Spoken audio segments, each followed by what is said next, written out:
Son las 3:17 de la madrugada. La casa está en silencio. Tu familia duerme. El mundo afuera está oscuro y quieto. Y tú estás despierto. Sin razón aparente, sin alarma, sin ruido que te haya despertado. Simplemente abriste los ojos y en ese momento quizás sentiste algo que no sabes cómo explicar. Una presión en el pecho, una inquietud que no es miedo exactamente, pero tampoco es paz. Una sensación extraña de que algo o alguien está presente en esa habitación contigo. ¿Te ha pasado? Si tu respuesta es sí, quiero que sepas algo que muy pocos te van a decir con claridad. No fue casualidad. Durante siglos, la Iglesia ha guardado un silencio incómodo sobre lo que ocurre en esa hora específica, entre las 3 y las 4 de la madrugada. La llamaban la hora del diablo, la hora de las tinieblas, la inversión blasfema de las 3 de la tarde, el momento en que Jesucristo entregó su espíritu en la cruz. Y hoy, la ciencia, esa misma ciencia que durante décadas se burló de estas creencias, está comenzando a descubrir algo que me heló la sangre cuando lo leí en un informe neurológico de la Universidad de Stanford. El cerebro humano entra en su estado de mayor vulnerabilidad espiritual y psíquica precisamente en esa ventana horaria. Los filtros racionales se debilitan, las barreras del subconsciente se abren y lo que entra en esa mente semidormida puede quedarse. Pero aquí viene lo que nadie te cuenta. Lo que hará temblar tu comprensión de esa experiencia nocturna, esa misma ventana horaria que el enemigo intenta usar para infiltrarse, es exactamente la misma que Dios reservó para los grandes encuentros espirituales de la historia bíblica. Jacob luchó con el ángel en la oscuridad de la noche. Elías escuchó la voz de Dios en el silencio del desierto nocturno. San Juan de la Cruz escribió su Noche Oscura del Alma, no como metáfora, sino como experiencia literal. Y tú, que despiertas a esa hora sin saber por qué, estás parado exactamente en esa encrucijada. La pregunta no es por qué despiertas. La pregunta es, ¿qué vas a hacer en esos minutos? Porque lo que hagas o lo que no hagas en esa hora puede cambiar el rumbo espiritual de tu vida, de tu familia, de tu hogar. Hoy voy a enseñarte 3 cosas concretas, probadas, respaldadas por la tradición de la Iglesia y por mi propia experiencia como sacerdote y exorcista. 3 cosas que debes hacer si despiertas entre las 3 y las 4 de la madrugada. Quédate. Lo que estás a punto de escuchar puede que sea exactamente lo que tu alma estaba esperando. Sección 1. La hora que el mundo olvidó. Permítame comenzar con algo que como teólogo me parece fundamental establecer desde el principio. El tiempo no es neutral. Esta es una afirmación que puede sonar extraña en una cultura donde el tiempo se mide únicamente en horas, minutos y segundos. Vivimos en una época que ha vaciado el tiempo de todo contenido sagrado. Miramos el reloj para saber cuándo trabajar, cuándo comer, cuándo dormir. Pero hemos perdido algo profundamente humano. La comprensión de que ciertos momentos del día y de la noche tienen un peso espiritual diferente. Las tradiciones religiosas más antiguas del mundo lo sabían. Los judíos oraban en horas específicas, la hora tercia, la hora sexta, la hora nona. Los primeros cristianos adoptaron este ritmo de oración y lo convirtieron en la estructura de la liturgia de las horas, que la Iglesia sigue celebrando hasta hoy. En el Islam existe el Fajr, la oración del amanecer. En el budismo tibetano, los monjes realizan sus prácticas más intensas en las horas previas al alba. ¿Por qué? ¿Coincidencia cultural? ¿Tradición sin fundamento? No. Hay algo más profundo. Existe en la tradición cristiana y en la experiencia documentada de místicos, santos y exorcistas, un reconocimiento de que las horas nocturnas, especialmente entre las 12 y las 4 de la madrugada, son horas de batalla espiritual intensa. No porque Dios esté ausente en esas horas, todo lo contrario, sino porque el enemigo, con toda su soberbia y su odio hacia la humanidad, intenta aprovechar el momento en que el hombre baja la guardia. Y la guardia más baja es cuando dormimos. Ahora bien, dentro de esa franja nocturna hay una hora que ha recibido un nombre particular a lo largo de los siglos, la hora de las 3 de la madrugada. En muchos textos de demonología clásica, incluyendo los que estudiamos en el seminario, esta hora es descrita como una inversión deliberada, una parodia oscura, una burla al momento más sagrado de la historia cristiana. Las 3 de la tarde del Viernes Santo fue la hora en que Jesucristo dijo: "Consumatum est", todo está consumado, y entregó su espíritu al Padre. Es la hora de la redención, la hora del amor más grande que el mundo ha conocido.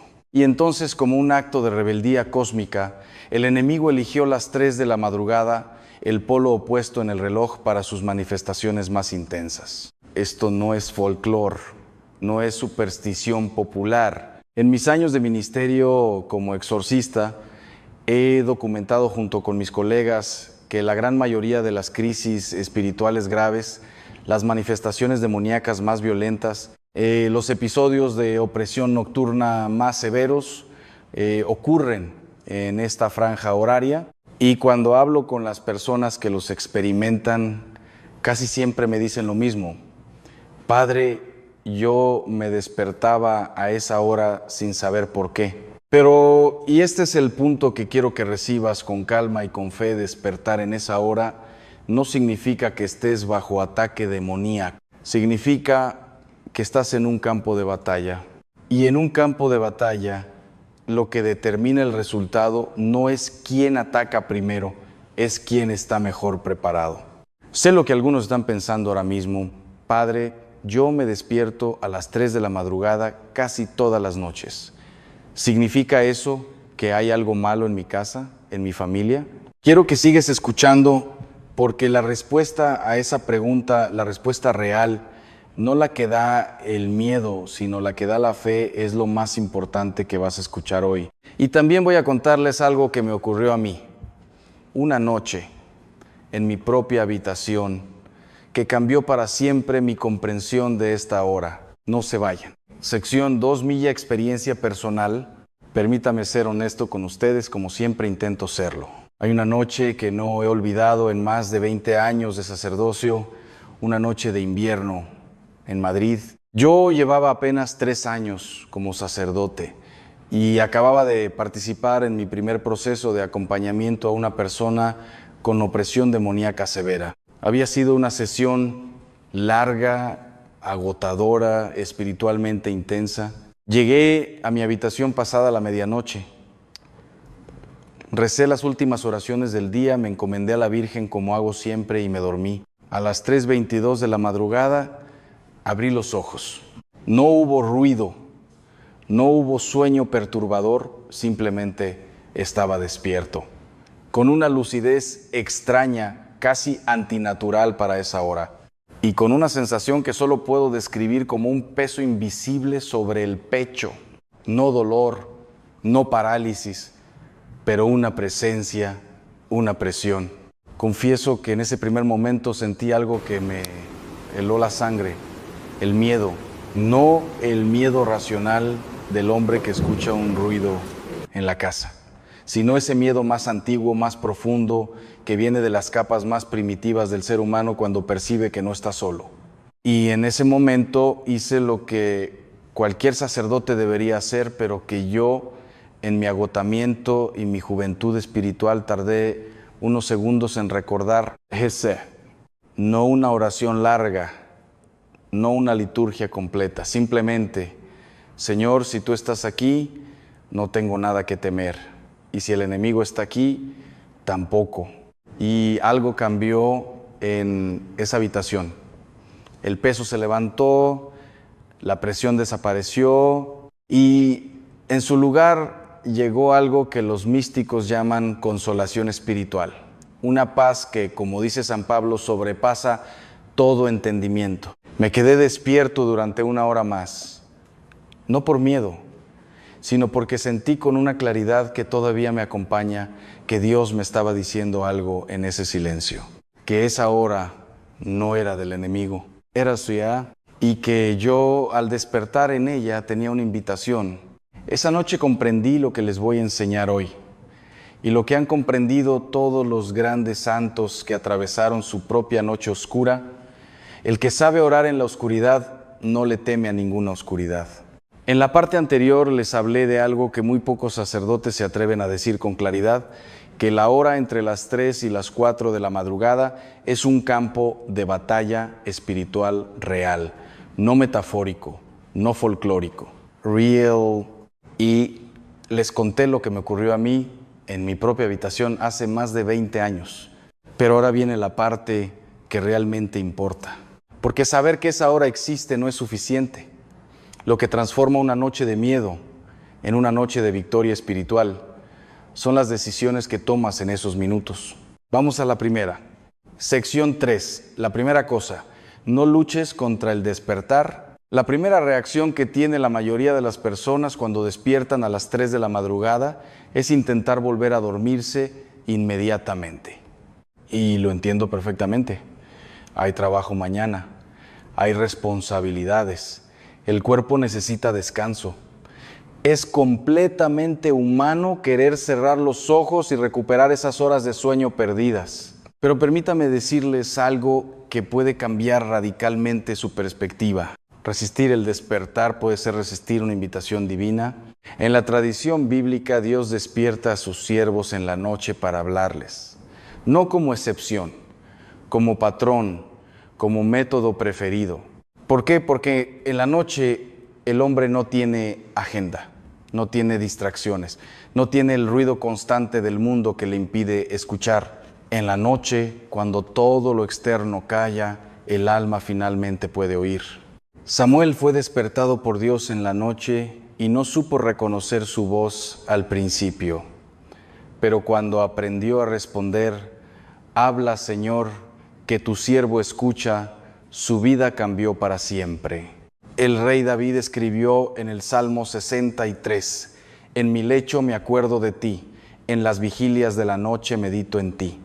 No era un hombre que dormía perfectamente. Era un hombre que había aprendido a convertir el insomnio en intercesión.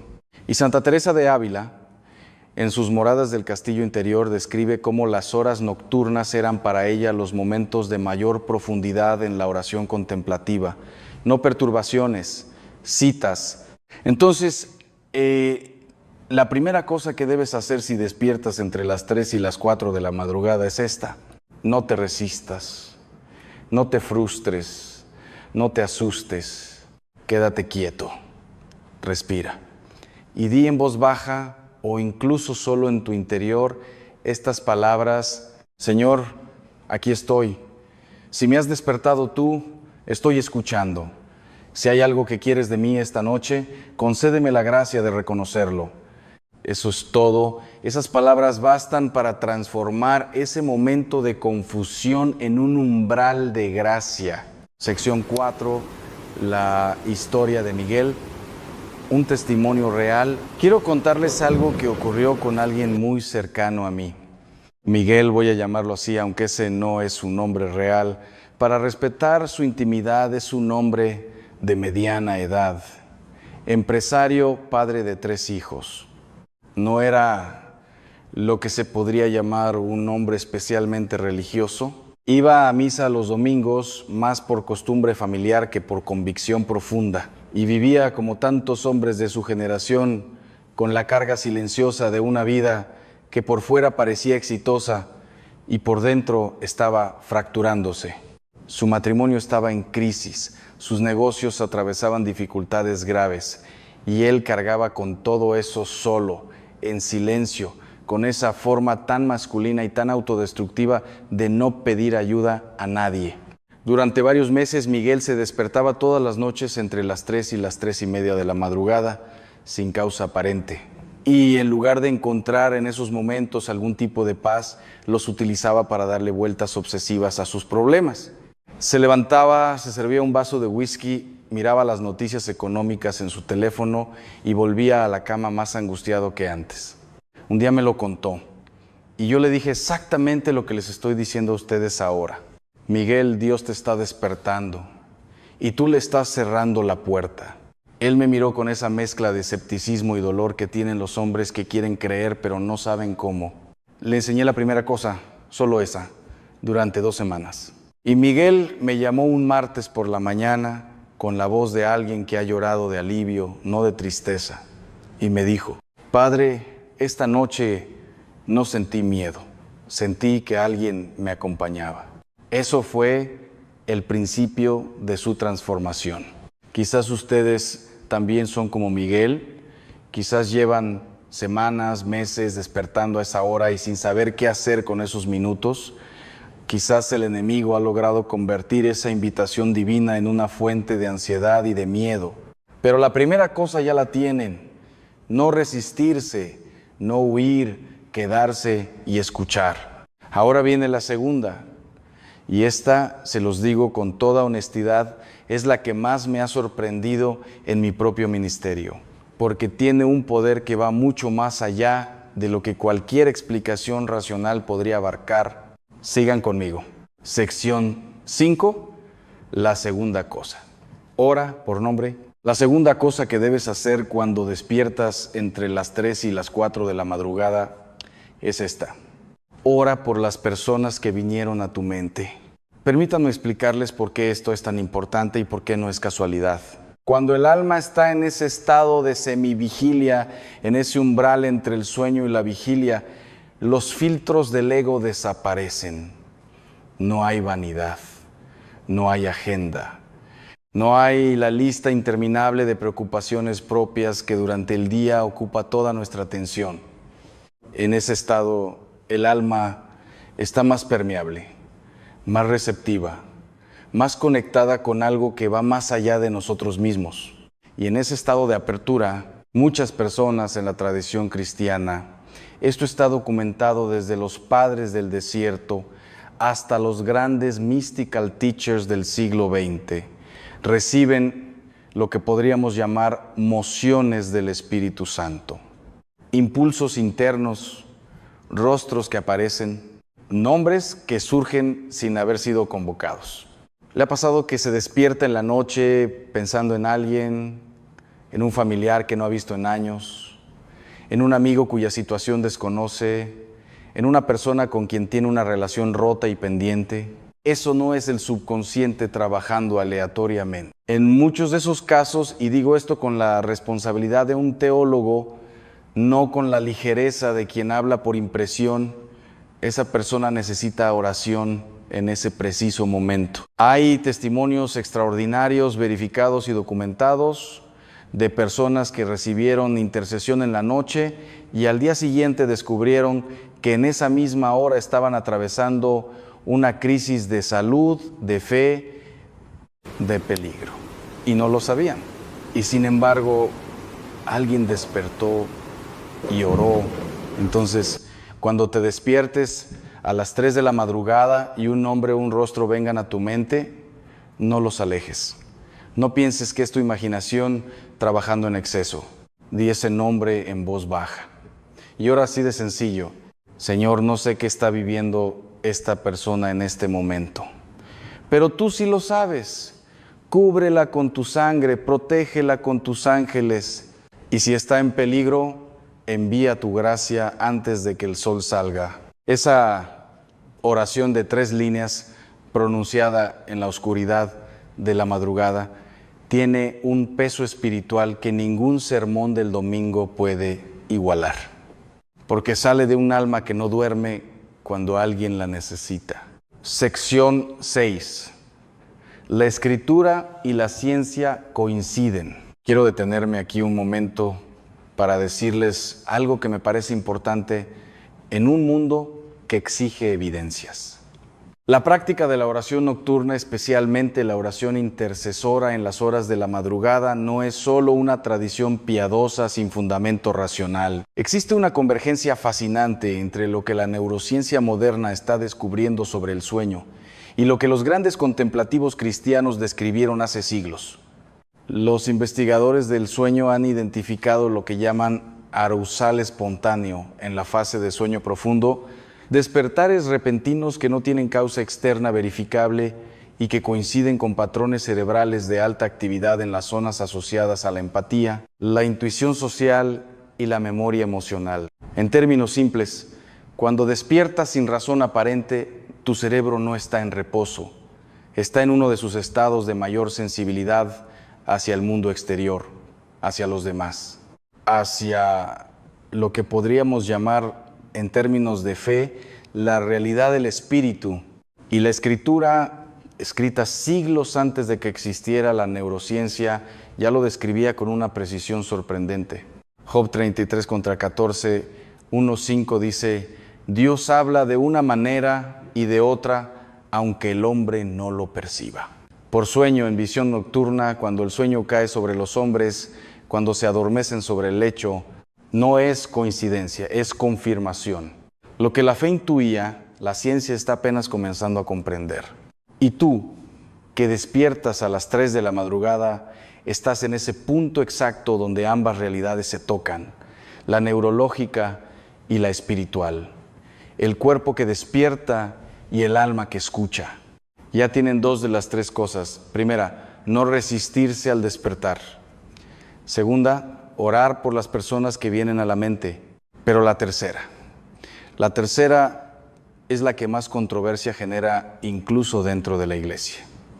Hay sacerdotes que la evitan, hay teólogos que prefieren no hablarla en público, porque toca una realidad que incomoda la posibilidad de que en esa hora no solo Dios esté buscándote a ti, sino que haya fuerzas que también sepan que estás despierto y que lo que hagas en ese momento decida cuál de los dos te alcanza primero. No cambien de canal. Hemos hablado de 2 cosas fundamentales: de no resistir el despertar porque puede ser una invitación divina, y de orar por las personas que vienen a nuestra mente porque en esa hora el alma tiene una sensibilidad espiritual extraordinaria. Pero ahora llegamos a la parte que muchos esperaban y que al mismo tiempo muchos temen. Porque la tercera cosa que debes hacer entre las 3 y las 4 de la madrugada no es solo una práctica espiritual, es un acto de guerra. Y para entenderla bien, primero necesito contarles algo que hará temblar su comprensión del mundo invisible. Quédense conmigo. Sección 7, la realidad del enemigo en esa hora. Voy a hablar ahora con la precisión que me da mi experiencia como exorcista. No con dramatismo, no con intención de asustar, sino con la misma serenidad con la que un médico le explica a un paciente la naturaleza de una enfermedad.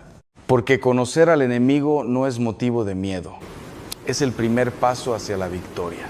En la tradición de la Iglesia y en los textos de demonología que forman parte de la formación de todo exorcista, existe un reconocimiento claro de que las entidades espirituales malignas tienen patrones de actividad. No actúan al azar, no son fuerzas caóticas e impredecibles. Son seres de inteligencia superior a la nuestra, aunque infinitamente inferior a la de Dios, y como tales operan con estrategia.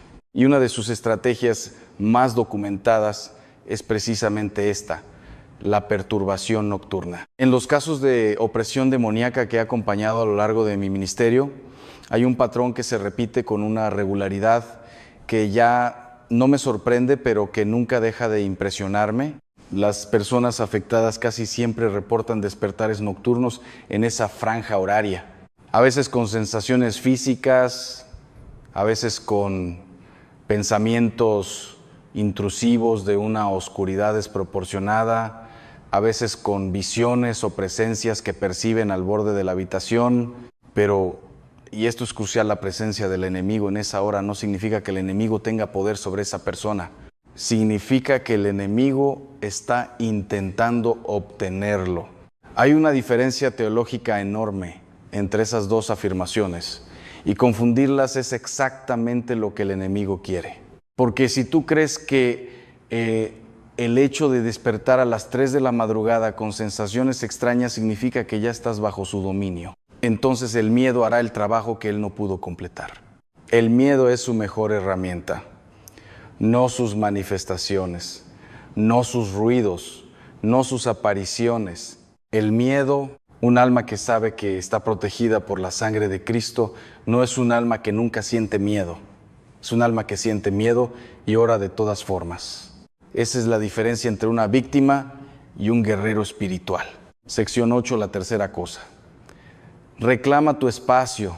Y aquí llegamos a la tercera cosa, la más poderosa, la que cambia la atmósfera de tu hogar de manera real y verificable.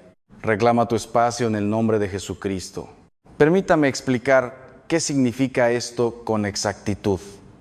No es un grito, no es un ritual complicado, no es algo que requiera formación teológica especial. Es simplemente el ejercicio de la autoridad que todo bautizado tiene por el hecho de ser hijo de Dios.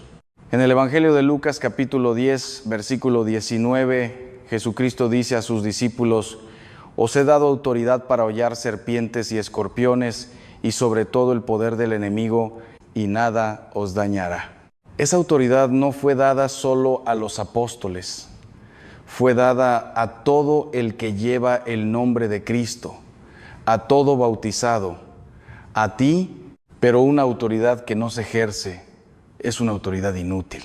Imaginen a un policía que tiene toda la autoridad legal para detener a un criminal, pero que cuando lo ve cruzando la calle baja la cabeza y se hace a un lado porque tiene miedo. Tiene la autoridad, pero no la usa. Y el criminal pasa.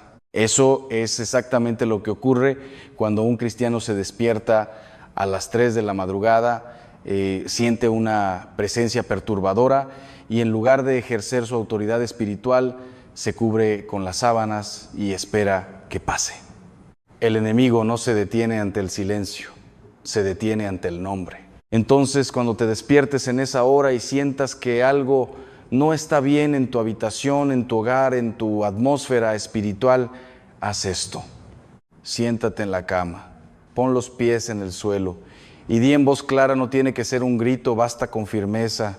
En el nombre de Jesucristo, ordeno a toda presencia que no sea de Dios que abandone este espacio. Esta casa pertenece al Señor, yo y mi familia somos de Cristo, y su sangre cubre cada rincón de este hogar. Y luego persígnate, lentamente, con conciencia de lo que estás haciendo.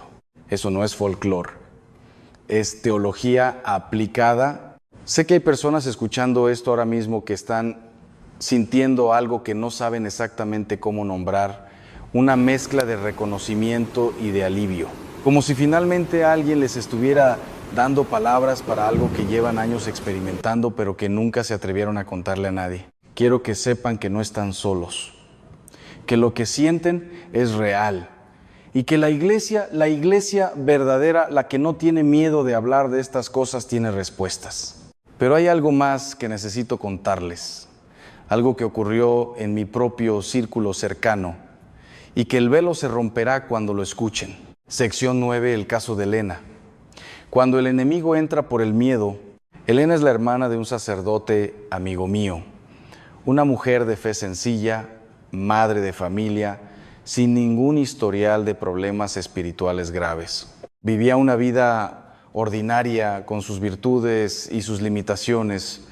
Como cualquiera de nosotros, todo comenzó después de que su hijo adolescente empezó a experimentar cambios de conducta severos: agresividad repentina, aislamiento. Una expresión en los ojos que ella describía con estas palabras exactas que me heló la sangre cuando las escuché: Padre, mi hijo me miraba como si yo fuera un extraño, como si detrás de sus ojos hubiera algo que no era él.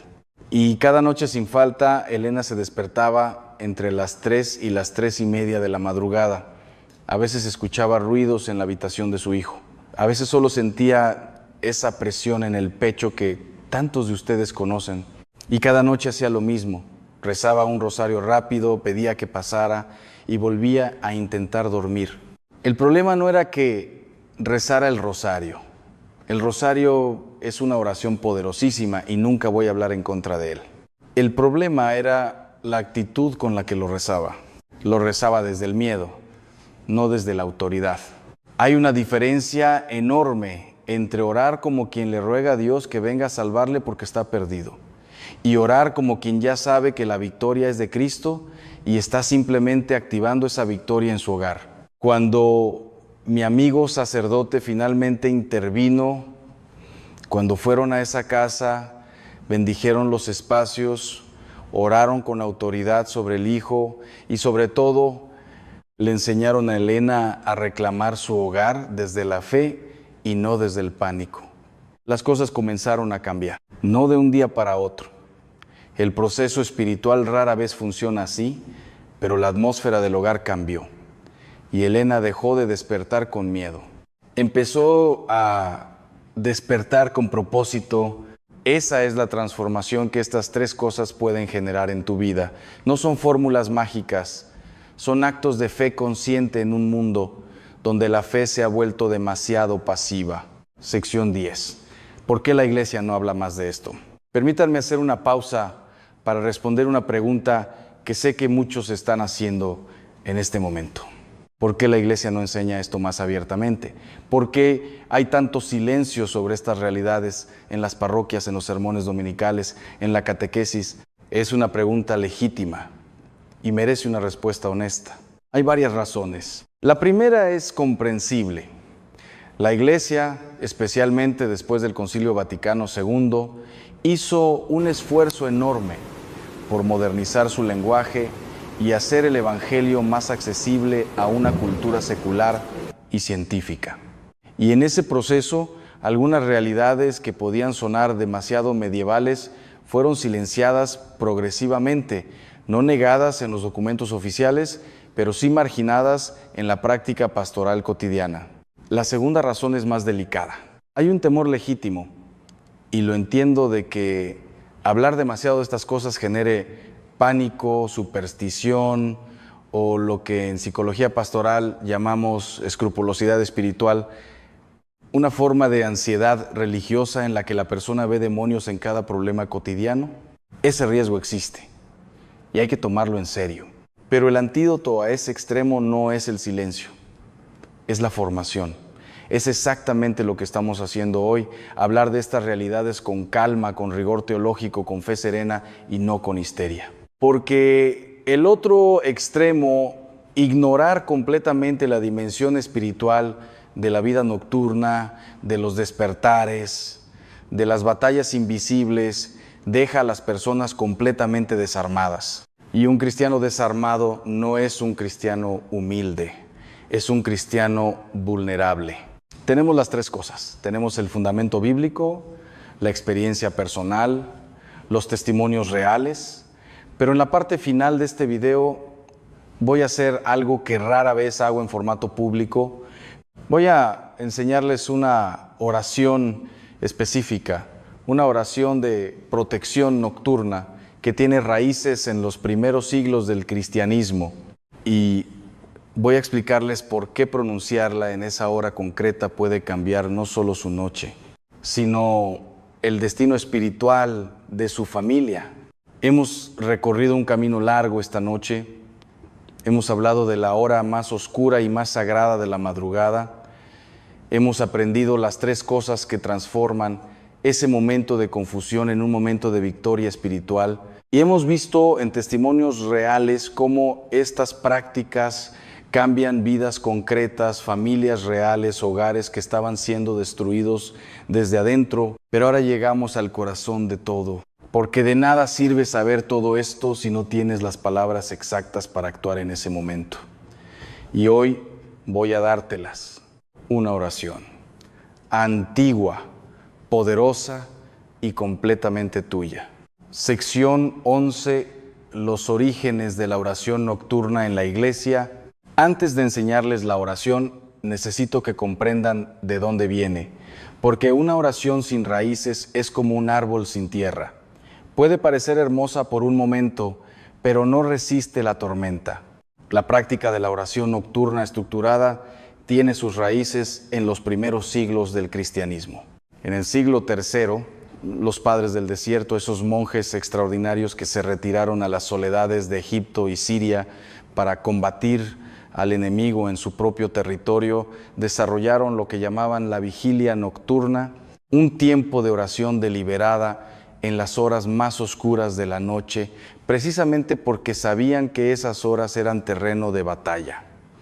San Juan Crisóstomo, en sus homilías del siglo IV, escribió algo que resuena con una fuerza aterradora incluso hoy, que el cristiano que duerme todas las horas de la noche, sin levantarse ni una sola vez a orar, está entregando esas horas al enemigo como territorio no reclamado, no como condena, como advertencia.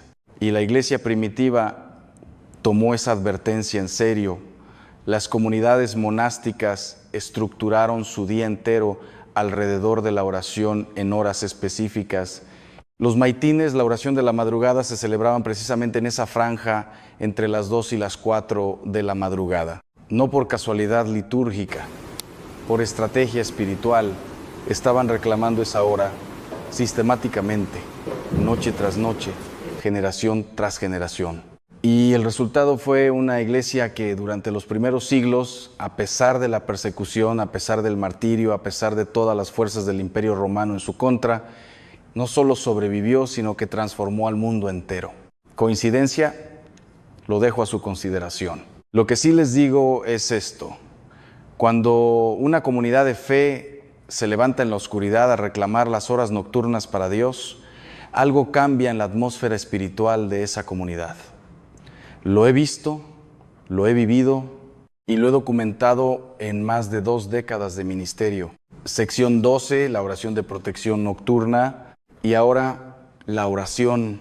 Les pido que si están escuchando esto en la madrugada, en ese preciso momento de despertar que les trajo hasta aquí, la lean en voz alta. No importa si es un susurro. Las palabras pronunciadas tienen un peso que el pensamiento silencioso no siempre alcanza. Si están escuchando esto durante el día, les pido que la copien, que la pongan en su mesita de noche, que la tengan lista para la próxima noche, que despierten en esa hora. Esta es la oración. Señor Jesucristo, Hijo del Dios vivo, en esta hora de la noche me presento ante ti, no con miedo, sino con fe, no como víctima, sino como hijo tuyo. Tú que venciste a la muerte y al infierno, tú que descendiste a las tinieblas y saliste victorioso, cubre este hogar con tu sangre preciosa. Sella cada puerta, cada ventana, cada rincón con el poder de tu nombre. A todo espíritu que no sea de Dios le digo con la autoridad que me da mi bautismo: no tienes derecho sobre mí, no tienes derecho sobre mi familia, no tienes derecho sobre este espacio. Esta casa pertenece a Cristo. Señor, envía a tus ángeles, que San Miguel esté en cada umbral, que la Virgen María cubra con su manto a cada persona que duerme bajo este techo. Y si me has despertado tú esta noche, habla, Señor, aquí estoy, tu siervo, escucha. En el nombre del Padre, del Hijo y del Espíritu Santo. Amén. Esta oración no es una fórmula mágica, no funciona como un conjuro automático que activa resultados mecánicos, es un acto de fe consciente. Es un alma que se pone de pie en la oscuridad y dice: yo sé quién soy, sé de quién soy y no tengo miedo. Y eso, mis queridos amigos, es exactamente lo que el enemigo no puede tolerar. No le teme a los que gritan, le teme a los que creen. No le teme a las emociones religiosas, le teme a la fe serena, firme, enraizada en la palabra de Dios y en la sangre de Cristo. Esa oración pronunciada en esa hora, con esa fe, construye un muro espiritual alrededor de tu hogar que ninguna fuerza de las tinieblas puede atravesar. Sé que hay personas escuchando esto ahora mismo que llevan años buscando exactamente esto, que han pasado noches enteras con ese peso en el pecho, con ese miedo que no saben nombrar, con esa sensación de que algo en su hogar no está bien y nadie a su alrededor parece entenderlo. Para ustedes especialmente quiero decir lo que viene a continuación, porque las 3 cosas, la oración, los testimonios, todo eso es valioso. Pero lo más importante que puedo decirles hoy no es una técnica espiritual. Es una verdad que puede cambiar la manera en que ven su propia vida. Sección 13. Lo que tu despertar realmente significa. Quiero cerrar con algo que llevo años queriendo decir en formato público y que hoy en este espacio siento que es el momento de decirlo. Hay una mentira que el mundo moderno le ha contado a las personas de fe. Una mentira sutil, bien construida, que se ha infiltrado incluso dentro de la iglesia. Y es esta, que tu vida espiritual es un complemento de tu vida real, un añadido, un seguro de vida para cuando las cosas se ponen difíciles. Y esa mentira ha producido generaciones de cristianos de domingo, personas que creen, ¿sí?, pero que han relegado su fe a un compartimento pequeño y seguro de su existencia, sin permitirle que toque las partes que más duelen, las relaciones rotas, las adicciones silenciosas, los miedos que nunca se nombran, las noches que no tienen paz. Pero si estás despertando entre las 3 y las 4 de la madrugada, Dios te está diciendo algo muy diferente. Te está diciendo, yo no soy un complemento, soy el centro y quiero que me lo entregues todo. También las noches, también las oscuridades, también esas partes de ti que crees que son demasiado complicadas o demasiado oscuras para llevarlas a la oración. Cada despertar en esa hora es una invitación, una llamada personalizada, no masiva, no genérica, a ti, por tu nombre, porque Dios, que conoce el número de cabellos de tu cabeza, también conoce el horario exacto en que tu alma está más disponible para escucharle, y Él no desperdicia esa oportunidad. La pregunta es si tú tampoco la desperdicias. Eso es lo que he intentado enseñarles hoy, no una colección de técnicas espirituales, sino una nueva manera de entender esas horas de oscuridad como territorio de encuentro, como campo de victoria, como el momento en que el alma humana, despojada de todo el ruido del día, puede finalmente tocar algo real. Y ese algo real tiene un nombre, se llama Jesucristo. Sección 14, resumen de las 3 cosas y cierre doctrinal. Permítame resumir con la claridad que merece un tema de esta importancia. Las 3 cosas que deben hacer si despiertan entre las 3 y las 4 de la madrugada. Primera, no resistan el despertar, no se frustren, no se asusten. Quédense quietos y digan, Señor, aquí estoy. Si me has despertado tú, estoy escuchando. Esa disposición de apertura es el primer acto de fe que transforma la noche. Segunda, oren por las personas que vengan a su mente, sin filtros, sin juzgar si tiene sentido o no. Un nombre, un rostro, una situación. Llévenla a Dios en esa hora de máxima sensibilidad espiritual, porque quizás esa persona en ese preciso momento está necesitando exactamente esa intercesión. Tercera, reclamen su espacio, con calma pero con firmeza. Pronuncien el nombre de Cristo sobre su hogar. Ejerciten la autoridad que su bautismo les dio, no como un grito desesperado, como una declaración serena de quien sabe que la victoria ya fue ganada en el Calvario. Estas 3 cosas practicadas con consistencia, con fe, con la oración que les he dado hoy, construyen en el tiempo una vida espiritual nocturna que se convierte en el fundamento de todo lo demás. Porque el cristiano que ora en la oscuridad no teme a ninguna oscuridad. Y el hogar que es reclamado para Cristo en la madrugada amanece cada día bajo una protección que ningún ojo humano puede ver, pero que toda alma de fe puede sentir. Han llegado hasta el final de este video, y eso no es casualidad. Las personas que llegan hasta el final de una enseñanza como esta son las personas que el Espíritu Santo está moviendo. Son las que tienen una sed real, una necesidad real, una batalla real que están librando en silencio.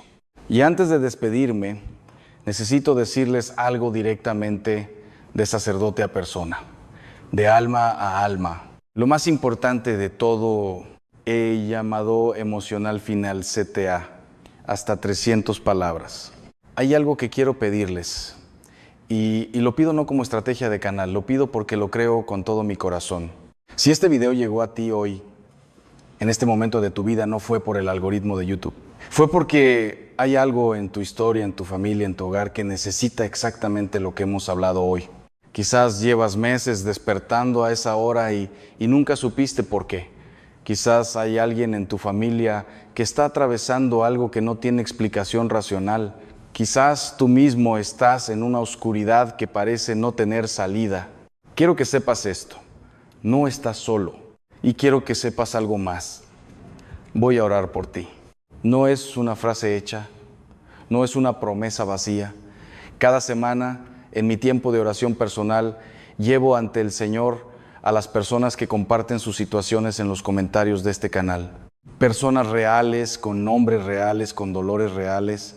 Y los presento ante Dios uno por uno. Por eso te pido hoy, con toda la sencillez de un sacerdote que cree en el poder de la intercesión, escribe en los comentarios tu situación, tu nombre, lo que está pesando en tu corazón esta noche. No tienes que dar detalles que no quieras dar. Basta con que escribas: Padre, ore por mí y por mi familia. Eso es suficiente. Dios conoce el resto. Y si este video tocó algo en ti, si te dio palabras para algo que llevas tiempo sintiendo pero no podías nombrar, compártelo con ese familiar que también despierta en la madrugada, con esa amiga que está pasando por una crisis que no entiende, con ese hermano que se alejó de la fe y que quizás a través de este video encuentre el camino de regreso. Cada vez que compartes, no estás haciendo crecer un canal. Estás extendiendo una mano en la oscuridad hacia alguien que la necesita. Y por último, si aún no formas parte de esta comunidad, suscríbete, no para recibir videos, sino para ser parte de algo que creo que Dios está construyendo en el mundo hispanohablante. Un espacio donde la fe no tiene miedo de hablar de las cosas que duelen, de las batallas que nadie ve y de la victoria que ya fue ganada. Nos vemos en la próxima vigilia. Que el Señor te guarde, que su sangre te cubra y que esta noche, si despiertas entre las 3 y las 4 de la madrugada, ya sepas exactamente qué hacer. Con mi bendición sacerdotal, Padre Ángel Espinosa de los Monteros. In nomine Patris, et Filii, et Spiritus Sancti. Amén. Yo sé lo que es quedarte despierta a las 2 de la mañana con un nombre pegado en la cabeza como si fuera una canción que no puedes dejar de tararear. Y no es cualquier nombre. Es el nombre de alguien que amas, o que amaste, o que te hizo daño, o que se fue sin despedirse. Yo también he estado ahí, sentado en la oscuridad de mi propia cocina, con el pecho apretado, preguntándole a Dios, ¿por qué no puedo sacarme a esa persona de la mente? ¿Por qué cada vez que cierro los ojos, ahí está otra vez, como un eco que no se apaga? Y durante mucho tiempo creí que eso era debilidad.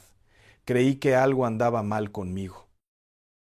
Pero fíjate lo que te voy a decir esta noche, porque lo que el Señor me puso en el corazón sobre el significado espiritual de pensar constantemente en alguien tiene 3 raíces que nadie te ha explicado juntas. Y la tercera es la que va a cambiarte la manera de orar a partir de mañana. Porque hay una diferencia enorme entre un pensamiento que te atormenta y un pensamiento que Dios puso ahí con un propósito. Y tú necesitas saber cuál de los dos es el tuyo. Porque de eso depende lo que hagas con esas noches de insomnio, con esa angustia que se te instala en el pecho cada vez que ves una foto, cada vez que alguien menciona ese nombre, cada vez que tu mente regresa sola, sin que tú le des permiso al mismo lugar. Y antes de que sigas escuchando, quiero que sepas algo. No estoy aquí para decirte que dejes de pensar en esa persona, no. Lo que voy a mostrarte es que muchas veces Dios usa esos pensamientos como una brújula espiritual que tú no sabías que tenías en las manos. ¿Te has dado cuenta de que casi siempre esos pensamientos se hacen más fuertes de madrugada? No es coincidencia y no es el enemigo. Bueno, a veces sí, pero no siempre. Y ahí está el problema. Que te enseñaron a tenerle miedo a todo pensamiento repetitivo como si fuera una trampa del diablo, y resulta que a veces es exactamente lo contrario. A veces es una asignación de intercesión. Fíjate bien lo que acabo de decir, una asignación de intercesión. Eso quiere decir que Dios te está pidiendo que ores por alguien, y la manera en que te lo está pidiendo es poniendo a esa persona en tu cabeza una y otra vez hasta que tú te arrodilles y digas su nombre en voz alta. Pero hay más, porque no todos los pensamientos constantes son asignaciones. Algunos son heridas y otros son ataduras. Y si tú no sabes distinguir cuál es cuál, vas a orar de la manera equivocada.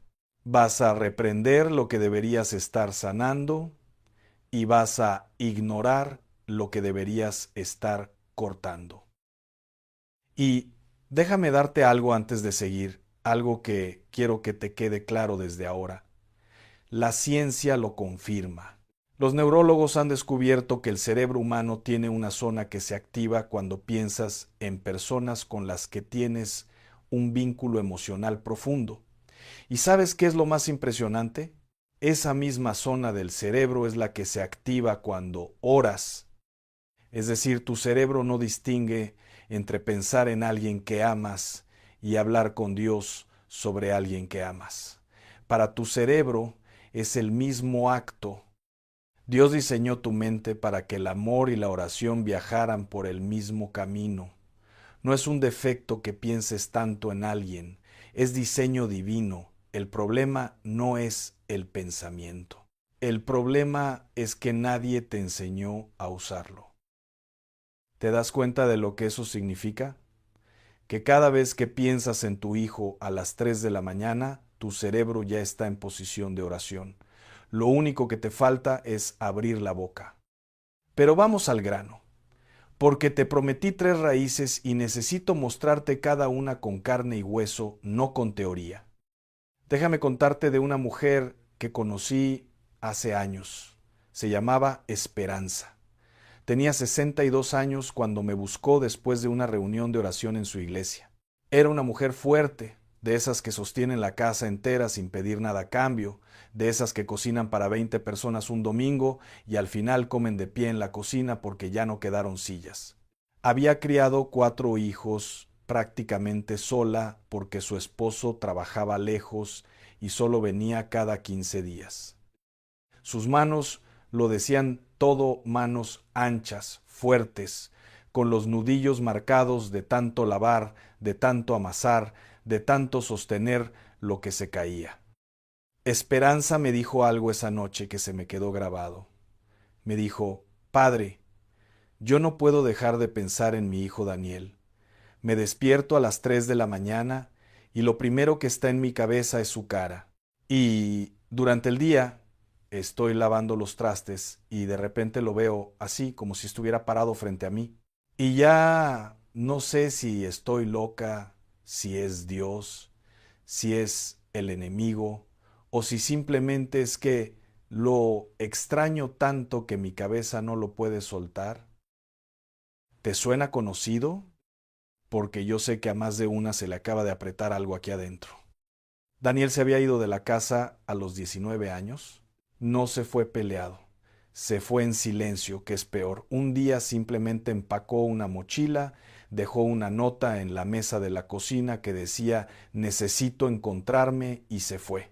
Eso había sido hacía 8 años. 8 años de poner un plato de más en la mesa cada domingo y cada domingo volver a guardarlo sin que nadie lo hubiera tocado. 8 años de dejar su cuarto exactamente como estaba, con la cobija doblada y la almohada donde nadie duerme, con el olor a él que fue desapareciendo poco a poco hasta que un día ya no olía a nada, y eso fue peor que todo. 8 años de marcar un teléfono que a veces contestaba con un estoy bien, mamá, dicho deprisa, como si hablar con ella fuera un trámite, y a veces no contestaba. Y el silencio era como un pozo oscuro donde caían todas las preguntas sin respuesta. Y Esperanza hacía todo lo que le decían. Oraba en la mañana, oraba en la noche, ayunaba, iba a la iglesia 3 veces por semana, ungía la puerta de la casa, ponía música de adoración mientras cocinaba, y aún así no podía sacarse a Daniel de la cabeza. Y lo que más la atormentaba no era el pensamiento en sí, era la culpa de no poder controlarlo. Porque alguien le había dicho que si ella estuviera bien con Dios, tendría paz, que si de verdad confiara, dejaría de pensar tanto en su hijo y lo soltaría al Señor. Y yo le pregunté algo que la desarmó. Le dije, Esperanza, ¿y si Dios no quiere que dejes de pensar en Daniel? ¿Y si el hecho de que no puedas sacártelo de la cabeza es precisamente la prueba de que el Espíritu Santo te está usando como puente de intercesión? Se quedó callada y luego empezó a llorar, pero no de tristeza, lloró de alivio, porque llevaba 8 años creyendo que su dolor era un defecto espiritual, cuando en realidad era una función espiritual. Mira, yo necesito que entiendas esto con mucha claridad, porque aquí está la primera raíz de lo que Dios me mostró. La Biblia tiene un concepto que en español se traduce muy pobremente. En el libro de Filipenses, el apóstol Pablo les escribe a los creyentes y les dice algo impresionante. Les dice, los llevo en mi corazón, y usa una palabra griega que literalmente significa los tengo en mis entrañas. No en la cabeza, en las entrañas. Pablo está diciendo, pensar constantemente en ustedes no es una distracción, es una señal de que estamos conectados en el Espíritu. ¿Entiendes lo que eso significa para ti esta noche? Significa que cuando no puedes dejar de pensar en tu hijo, en tu hija, en tu nieto, en esa persona que se alejó, no siempre es obsesión. A veces es intercesión disfrazada de insomnio. A veces Dios usa tu amor como antena espiritual para captar lo que esa persona necesita y no sabe pedir. Pero, y aquí viene lo importante, no siempre es así. Y por eso necesitas aprender a distinguir. Hay 3 tipos de pensamientos constantes. El primero es el que te acabo de explicar, la asignación de intercesión. Dios pone a alguien en tu mente porque te está pidiendo que ores. Y la señal de que es intercesión es esta. Cuando oras por esa persona, el pensamiento se calma. No desaparece para siempre, pero se aquieta, como un bebé que deja de llorar cuando finalmente lo cargas. Si oras y sientes paz, aunque sea momentánea, es intercesión. El segundo tipo es la herida. Y este es más difícil de reconocer porque se disfraza de todo. Se disfraza de nostalgia, de enojo, de culpa, de es que necesito entender por qué me hizo eso.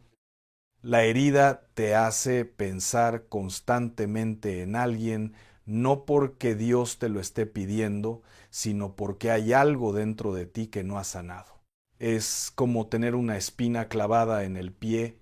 No puedes dejar de sentirla con cada paso. No es que quieras pensar en esa persona, es que la herida que te dejó no ha cerrado. Y cada vez que tu mente se queda en silencio, cuando apagas la televisión, cuando los nietos se van, cuando la casa se queda vacía y el reloj de la pared es lo único que suena, la herida habla. Habla más fuerte que la música de alabanza. Habla más fuerte que el versículo que te aprendiste de memoria. Habla con una voz que se parece mucho a la tuya y por eso te confunde. Yo lo comparo con la olla que dejas en la estufa a fuego bajo. Desde afuera no se ve nada. No hay vapor, no hay ruido, no hay señal de que algo está hirviendo. Pero por dentro el agua está caliente y si no la atiendes, un día se desborda. Así es la herida que no se nombra. ¿Y cómo sabes que es herida y no intercesión? Porque cuando oras no sientes paz, sientes más enojo, más tristeza, más angustia. La oración no calma, el pensamiento lo intensifica. Y entonces crees que algo anda mal con tu fe cuando lo que anda mal es que estás orando sobre la persona equivocada. No necesitas orar por esa persona, necesitas orar por ti. Necesitas pedirle a Dios que sane la herida que esa persona te dejó. Y fíjate qué interesante. Esperanza pensaba que su pensamiento constante sobre Daniel era un solo tipo, pero cuando empezamos a desmenuzarlo, descubrimos que eran dos. Había momentos donde pensaba en Daniel y sentía urgencia de orar, y cuando oraba algo adentro de ella se aquietaba. Eso era intercesión. Pero había otros momentos, sobre todo de noche, sobre todo cuando estaba sola en la cocina con el silencio y el olor del café recién hecho, donde pensaba en Daniel, y lo que sentía no era urgencia de orar, era culpa. Una culpa pesada, oscura, que le apretaba el pecho como si alguien le pusiera una piedra encima. Y en esos momentos, cuando intentaba orar, no podía. Las palabras no salían, o salían pero vacías, y se sentía peor. ¿Sabes por qué? Porque en esos momentos no estaba intercediendo por Daniel. Estaba reviviendo una herida propia, la herida de una madre que se pregunta todos los días si hizo algo mal, si le faltó tiempo, si le sobró disciplina, si debió haber dicho algo que no dijo o callado algo que dijo de más. Y esa herida nadie se la había nombrado. Nadie le había dicho: Esperanza, lo que sientes no es un problema espiritual, es un duelo. Es el duelo de la mamá que hizo todo lo que pudo y aún así su hijo se fue. Te voy a decir algo que tal vez nadie te ha dicho así. No todo pensamiento repetitivo necesita guerra espiritual. Algunos necesitan misericordia. Algunos necesitan que te sientes, que respires hondo y que le digas a Dios con tus propias palabras: Señor, esto me duele y no sé qué hacer con este dolor, pero aquí estoy y aquí está mi herida y te la entrego no porque pueda dejar de sentirla, sino porque ya no quiero cargarla sola. Ahora, el tercer tipo, y este es el que casi nadie te explica, y es el más peligroso de los tres. El tercer tipo de pensamiento constante no es intercesión ni es herida, es atadura. Y la diferencia es esta: la intercesión te mueve a orar, la herida te mueve a llorar, pero la atadura te paraliza, no te deja orar, no te deja llorar, te deja en un limbo donde lo único que haces es pensar, pensar, pensar, dar vueltas y vueltas como un perro atado a un poste que camina en círculos sin poder ir a ningún lado. La atadura se reconoce porque viene acompañada de algo muy específico, viene con vergüenza. La persona en la que piensas te genera vergüenza. No la puedes mencionar en voz alta, no le cuentas a nadie que piensas en ella. Si alguien te pregunta qué te pasa, dices nada y cambias de tema. La escondes.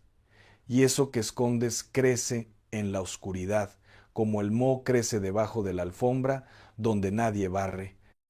Yo he visto mujeres que llevan 10, 15, 20 años pensando en alguien y jamás se lo han dicho a otra persona, ni a su pastora, ni a su mejor amiga, ni a su propia hija.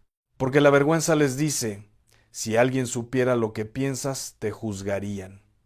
Y entonces el pensamiento se convierte en un secreto, y los secretos son el alimento favorito del enemigo. Se alimenta de lo que escondes, engorda con lo que no dices, y mientras más lo escondes, más poder tiene sobre ti. Pero fíjate que la vergüenza misma es la señal. Si piensas en alguien y sientes vergüenza, pregúntate: ¿por qué? ¿Qué hay en este pensamiento que no quiero que nadie vea? La respuesta a esa pregunta es exactamente donde Dios quiere entrar con su luz. No para exponerte, para liberarte. Hay una historia en la Biblia que necesitas escuchar.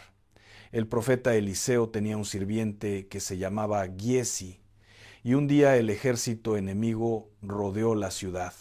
El sirviente se asomó por la ventana temprano en la mañana, vio los caballos, los carros de guerra, los soldados por todos lados, y le entró un pánico terrible. Corrió a despertar a Eliseo y le dijo: «Estamos rodeados, ¿qué hacemos?». Y Eliseo le dijo una frase que necesito que te la grabes esta noche: «No tengas miedo, porque más son los que están con nosotros que los que están con ellos». Y entonces oró. No oró para que Dios mandara más soldados, no oró para que el enemigo se fuera, oró para que Dios le abriera los ojos al sirviente. «Señor, ábrele los ojos para que vea». Y cuando Giesi abrió los ojos, vio que la montaña estaba llena de caballos y carros de fuego rodeando a Eliseo. ¿Entiendes lo que eso significa?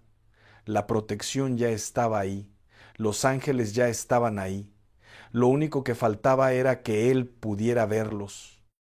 El ejército no apareció cuando Eliseo oró. El ejército ya estaba ahí desde antes. La oración no creó la protección. La oración le quitó la venda de los ojos al sirviente para que pudiera ver lo que Dios ya había hecho. Y eso me recuerda algo que necesito decirte. Hay una diferencia entre pedir y ver.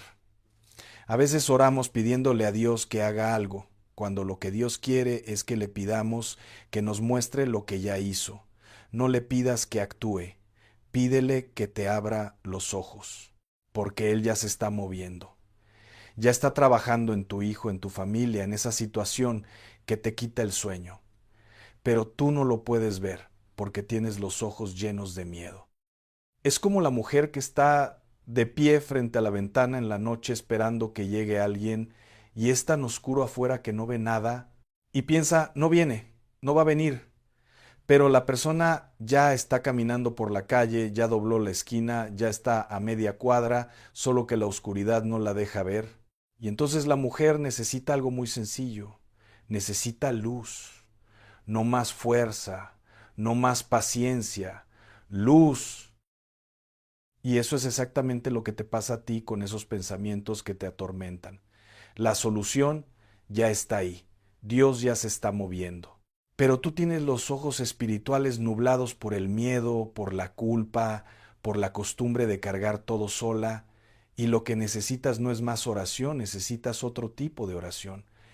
Necesitas orar como Eliseo: Señor, ábrele los ojos, no a mi hijo, no a la persona en la que pienso, ábremelos a mí para que yo pueda ver lo que tú ya estás haciendo. Volviendo a Esperanza. Cuando ella empezó a distinguir entre estos tres tipos de pensamientos, algo cambió. No de golpe, no fue un milagro instantáneo de esos que suenan bonitos en un testimonio, pero que rara vez pasan así en la vida real. Fue un proceso como cuando barres una casa que lleva meses sin limpiarse, no se limpia de una sola barrida. Barres un cuarto, descansas, barres otro, y a veces barres un cuarto y al día siguiente ya tiene polvo otra vez. Y eso no significa que barriste mal. Significa que vivir ensucia y que limpiar es un acto diario, no un evento único. Así es con los pensamientos. No vas a salir de aquí esta noche con la mente perfectamente limpia y organizada como un closet de revista, no. Vas a salir con una escoba nueva, y esa escoba se llama discernimiento. Empezó a notar cuando el pensamiento sobre Daniel era intercesión, aprendió a reconocer esa sensación de urgencia suave, como cuando el pan que está en el horno empieza a oler y sabes que está listo sin necesidad de abrir la puerta. Cuando sentía eso, oraba, no con fórmulas, no con gritos. Se sentaba en la orilla de la cama de Daniel, pasaba la mano por la almohada donde él solía dormir y decía solamente su nombre: Daniel. Y luego, Señor, cuídalo donde esté. No me lo traigas a la fuerza, tráelo cuando él esté listo. Pero mientras, ponle gente buena en el camino. Y también aprendió a reconocer cuando el pensamiento era herida, cuando sentía la culpa apretándole el estómago, cuando empezaban los debía haber y los por qué no hice, en vez de orar por Daniel, oraba por ella misma. Se ponía la mano en el pecho y decía, Señor, yo hice lo que pude con lo que tenía, si me faltó algo, tú lo completas. Yo te entrego esta culpa porque ya no quiero que sea mi compañera de cama. ¿Ves la diferencia? No es dejar de pensar, es pensar con discernimiento. Te pido que no me sueltes aquí, porque lo que voy a decirte ahora es más difícil, pero te lo digo con el mismo amor con que una madre le dice a su hija que el camino que lleva no es el correcto. Hay personas que piensan constantemente en alguien porque tienen una atadura que ellas mismas alimentaron sin saberlo. Y no lo digo para culparte, lo digo para liberarte. Porque fíjate lo que pasa. Cuando tú piensas todo el día en alguien que te lastimó y no lo puedes soltar, a veces es porque una parte de ti cree que soltar es traicionar. ¿Crees que si dejas de pensar en lo que te hizo es como si dijeras que no importó, que el daño no fue real, que lo que sufriste no cuenta? Y entonces te aferras al pensamiento como si fuera evidencia, como si necesitaras seguir repitiendo la historia en tu cabeza para probar que tu dolor fue legítimo. Pero eso es una trampa, porque tu dolor es legítimo con o sin el pensamiento repetitivo. Y soltar a esa persona de tu mente no significa que lo que te hizo no importó. Significa que ya no le vas a dar espacio en el lugar donde Dios quiere habitar. Porque tu mente no es un museo de heridas, tu mente es un templo. Y en un templo no se guardan cadenas, se guardan altares. El profeta Isaías escribió algo que Dios le dictó directamente. Y yo quiero que escuches esto como si Dios te lo estuviera diciendo a ti con tu nombre. No temas porque yo te redimí. Te llamé por tu nombre. Eres mía. ¿Escuchaste eso? No dice eres mía si logras dejar de pensar en esa persona. No dice eres mía cuando tengas la mente limpia de todo pensamiento negativo. Dice eres mía, punto, tal como estás, con los pensamientos, con las heridas, con las noches de insomnio, con los nombres que no puedes soltar. Eres mía. Quiero que esa frase se te quede para las noches difíciles. Te llamé por tu nombre, no por tus errores, no por tus fracasos, por tu nombre, el que te puso tu mamá, el que Dios conocía antes de que nacieras. Y ahora, fíjate en algo más. Hay una mujer en la Biblia que pensaba constantemente en alguien y todo el mundo la juzgaba por eso. Se llamaba Ana. Ana quería ser madre con una desesperación que solo puede entender la mujer que ha deseado algo con todo su cuerpo y no lo ha recibido. Cada vez que iba al templo, Ana pensaba en el hijo que no tenía. Pensaba con una intensidad tan fuerte que cuando oraba movía los labios pero no le salía la voz. Y fíjate lo que hizo el sacerdote Elí cuando la vio. La confundió con una borracha. ¿Hasta cuándo vas a estar ebria?, le dijo. Imagínate. La mujer más devota del templo fue confundida con una borracha porque su manera de orar no se parecía a lo que los demás esperaban. ¿Y sabes qué me rompe el corazón de esta historia? Que muchas de ustedes han vivido lo mismo. Han ido a la iglesia con el corazón roto. Han pedido oración por esa persona que no pueden dejar de pensar y alguien les ha dicho, suéltalo al Señor. O peor, si tuvieras más fe, no estarías así. Como si la fe fuera un anestésico que te duerme el corazón. Y quiero detenerme aquí un momento porque esto es importante. La fe no te quita el dolor. La fe te da fuerzas para caminar con el dolor sin que el dolor te domine. Son dos cosas completamente diferentes. Abraham tuvo fe y aún así subió al monte Moría con las piernas temblando. Moisés tuvo fe y aún así discutió con Dios diciéndole que no podía hablar bien.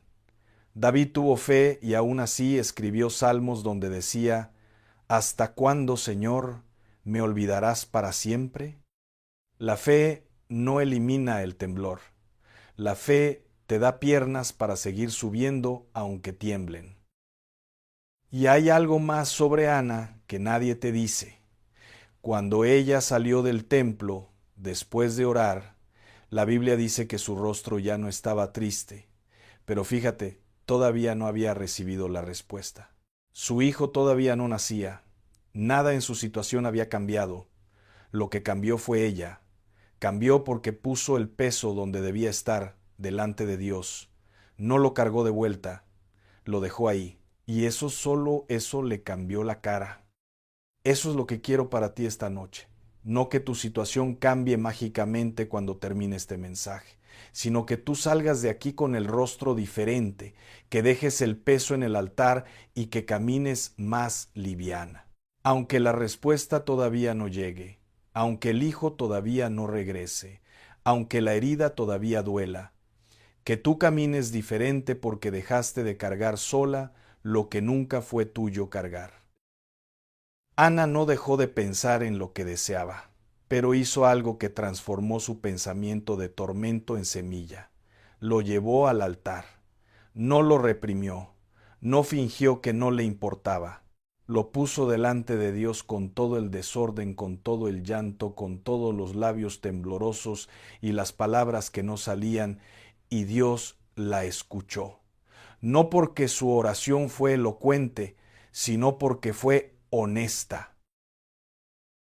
Y aquí necesito que pongas mucha atención, porque esto aplica directamente a tu vida esta noche. Cuando tú piensas constantemente en alguien, sea tu hijo, tu esposo, alguien que te lastimó, alguien que ya no está, alguien que se alejó, tienes dos opciones. La primera es dejar que ese pensamiento se quede dando vueltas en tu cabeza como ropa en la lavadora, dando vueltas sin parar, sin propósito, solo generando ruido. La segunda es tomar ese pensamiento y usarlo como combustible de oración. Convertir cada vez que esa persona aparece en tu mente en una oración silenciosa. Cada vez que aparezca: Señor, tú sabes por qué pienso en esta persona, úsalo para bien. Eso se llama oración continua. Y es exactamente lo que Pablo quiso decir cuando escribió oren sin cesar. No quiso decir que te pases 24 horas de rodillas. Quiso decir convierte cada pensamiento en una conversación con Dios. Mira, yo sé que hay alguien escuchándome esta noche que lleva meses, tal vez años, pensando en la misma persona. Y esa persona puede ser un hijo que se fue, puede ser un esposo que ya no está, puede ser alguien que te traicionó, puede ser alguien que murió y no pudiste despedirte, puede ser alguien que está vivo pero que vive como si tú no existieras. Y yo no voy a decirte que dejes de pensar en esa persona, no, porque sería como decirte que dejes de respirar. Ese pensamiento está ahí por una razón. Lo que sí te voy a pedir es que cambies lo que haces con ese pensamiento, porque el pensamiento en sí no es el problema. Lo que haces con él sí. Si lo dejas suelto, se convierte en ansiedad. Si lo alimentas con culpa, se convierte en tormento. Si lo ahogas con distracción, se convierte en depresión silenciosa que nadie ve, pero que te pesa como un saco de piedras en la espalda.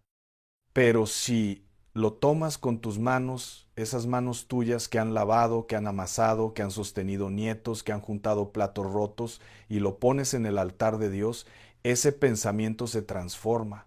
Deja de ser un tormento y se convierte en una ofrenda. Yo quiero que pienses en el tendedero de tu casa o el de la casa de tu mamá, si lo recuerdas. Cuando cuelgas la ropa mojada, la dejas ahí expuesta al sol y al viento, tú no secas la ropa. El sol la seca, el viento la seca, tú solo la cuelgas, la pones en el lugar correcto y dejas que fuerzas más grandes que tú hagan el trabajo. Eso es exactamente lo que haces cuando le entregas un pensamiento a Dios. No lo secas tú, no lo resuelves tú, lo cuelgas delante de Él y dejas que su sol, que su viento, que su espíritu haga lo que tú no puedes hacer con tu propia fuerza.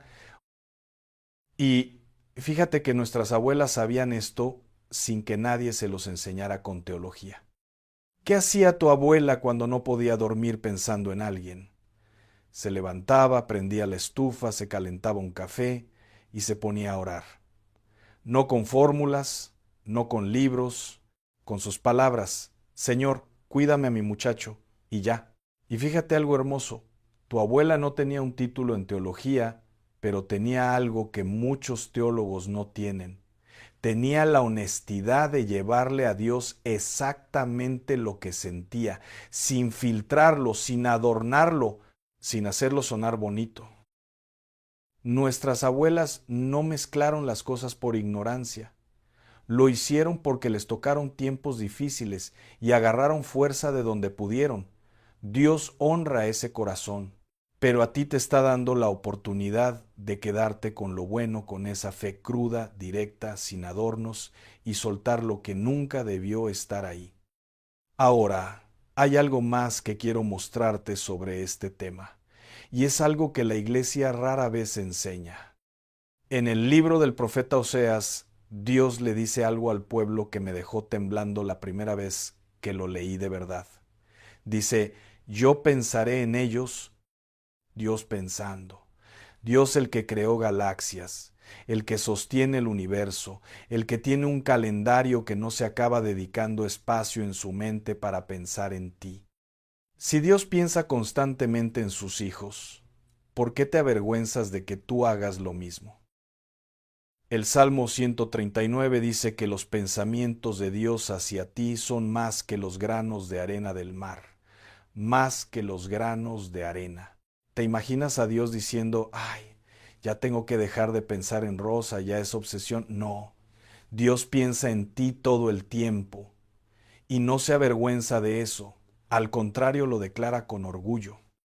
Y el mismo Salmo dice algo que me estremece: tú me conoces desde antes de que yo naciera. Tus ojos vieron mi cuerpo cuando todavía no tenía forma. Eso significa que Dios pensaba en ti antes de que existieras.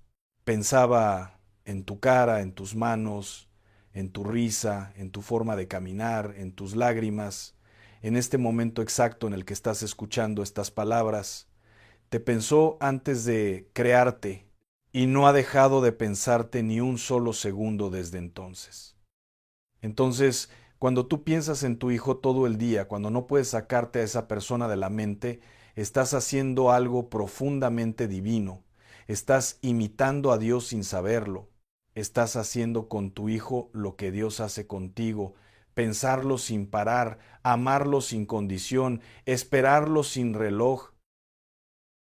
Pero aquí viene la parte difícil, porque una cosa es pensar con amor y otra cosa es pensar con cadenas. Y yo necesito ayudarte a cortar las cadenas sin cortar el amor. ¿Cómo se ve una cadena disfrazada de amor? Se ve así: piensas en tu hijo y de inmediato sientes un nudo en la garganta. Piensas en esa persona y el estómago se te revuelve. Piensas en alguien y la primera emoción no es ternura, es angustia. Si el pensamiento te enferma, no es amor. El amor duele, sí, pero no enferma. La diferencia es sutil, pero es real. El dolor del amor te hace orar. El dolor de la cadena te paraliza. El dolor del amor te lleva a Dios. El dolor de la cadena te aleja. Y aquí viene la segunda raíz que Dios me mostró, y es una que va a confrontarte, pero necesitas escucharla. A veces piensas constantemente en alguien porque no has perdonado algo. Y no estoy hablando de perdonar a esa persona, estoy hablando de perdonarte a ti misma. Hay madres escuchándome esta noche que cargan una culpa que pesa más que cualquier enfermedad. La culpa de debí haber hecho más. La culpa de si yo hubiera estado más presente. La culpa de le di todo lo que tenía y no fue suficiente. Y esa culpa se disfraza de pensamiento constante. Piensas en tu hijo no porque Dios te lo pida. Piensas en tu hijo porque cada vez que lo recuerdas, una voz adentro de ti te dice, fue tu culpa. Y esa voz no es de Dios. Te lo digo con toda la autoridad que me da a conocer su palabra. Esa voz no es de Dios. Dios convence, pero no condena. Dios te muestra el error, pero no te entierra en él. El enemigo es el que te repite, fue tu culpa. Como un disco rayado a las 3 de la mañana cuando no puedes dormir y estás sola con tus pensamientos. Y fíjate la trampa. El enemigo usa tu amor de madre como arma en tu contra. Sabe que tú darías la vida por tus hijos y por eso te ataca con culpa, porque sabe que es la herida que más te duele. No te ataca con tentaciones del mundo, te ataca con tu propia maternidad. Es como si agarrara la cosa más sagrada que tienes y la usara como cuchillo. Y lo hace de maneras muy sutiles. Lo hace cuando estás viendo una foto vieja y de repente piensas, mira qué chiquito estaba, mira cómo sonreía, en qué momento lo perdí. Y esa palabra lo perdí ya es una mentira, porque tú no lo perdiste, él tomó una decisión, pero el enemigo te lo plantea como si hubiera sido tu culpa para que vivas con esa piedra en el pecho. Lo hace cuando tu nuera te habla distinto o cuando tu nieto dice algo que te duele o cuando ves a otras familias en la iglesia que parecen perfectas y te preguntas qué hicieron ellas que yo no hice y te compares. Y la comparación es otro cuchillo que el enemigo maneja con mucha precisión. Pero aquí está la verdad que lo desarma. Tú no eres responsable de las decisiones de tus hijos adultos. Leíste bien, no eres responsable. Fuiste responsable de criarlos, de alimentarlos, de enseñarles, de orar por ellos, y eso lo hiciste. Con errores, sí. Con limitaciones, sí. Pero lo hiciste. Lo que ellos hacen con lo que les diste ya no está en tus manos. Está en las manos de Dios. Y las manos de Dios son más grandes que las tuyas, mija, mucho más grandes. En el libro de Ezequiel, Dios establece un principio que necesitas grabar en tu corazón. El alma que peque, esa morirá. El hijo no cargará la culpa del padre, ni el padre cargará la culpa del hijo. ¿Sabes lo que eso significa? Que Dios no te está culpando por lo que tu hijo decidió. Que Dios no mira tu maternidad con ojos de juez, la mira con ojos de padre. Porque Él también tiene hijos que se alejaron. Él también sabe lo que se siente amar a alguien que no te quiere escuchar. Y eso me lleva a la tercera raíz. La que te dije al principio que iba a cambiar tu manera de orar. La tercera raíz es esta. A veces Dios permite que pienses constantemente en alguien porque te está preparando para un reencuentro que todavía no ves. Déjame explicarte esto con algo que pasa en la naturaleza y que me parece profundamente espiritual. Cuando una semilla se planta en la tierra, hay un periodo largo, a veces semanas, a veces meses, donde no se ve nada. La tierra está igual. No hay brote, no hay señal de vida. Y si tú no supieras que plantaste algo ahí, pensarías que no hay nada. Pero debajo de la superficie, donde nadie ve, esa semilla está trabajando, está echando raíces, está buscando agua, está empujando con una fuerza que no se ve pero que es real. Y un día, sin aviso, sin permiso, el brote revienta la tierra y sale a la luz. Tus oraciones son semillas. Cada vez que piensas en esa persona y oras, Estás plantando algo en la tierra espiritual y puede ser que lleves años sin ver nada, sin ver cambio, sin ver señal. Pero eso no significa que nada esté pasando. Significa que la semilla está trabajando debajo de la superficie, donde tus ojos no alcanzan, pero donde los ojos de Dios nunca se apartan. No siempre es así.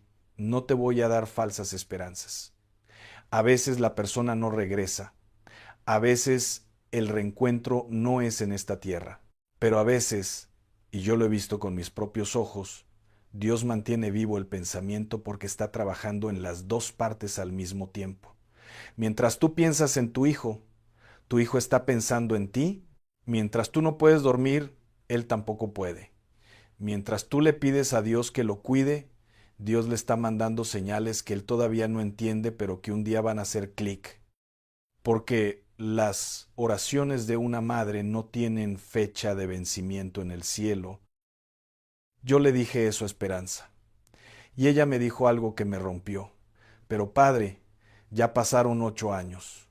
Y yo le respondí, Ana oró durante años en el templo y la gente pensó que estaba loca.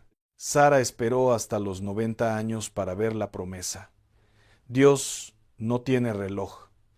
Tiene calendario, pero no tiene reloj. Y su calendario no es el tuyo. 12 meses después de esa conversación, me llamó Esperanza. Yo estaba en mi escritorio un martes por la noche. Contesté el teléfono y lo único que escuché fueron sollozos. Pensé lo peor. Le dije, Esperanza, ¿qué pasó? Y entre llanto me dijo, Daniel vino a cenar el domingo. Eso fue todo. Daniel vino a cenar el domingo y luego me dijo algo que no voy a olvidar mientras viva. ¿Y sabe qué, padre? Cuando lo vi parado en la puerta, flaco, con barba, con los ojos cansados, lo primero que pensé fue, yo sabía que ibas a regresar. No sé cómo, pero lo sabía. Algo adentro de mí nunca lo soltó.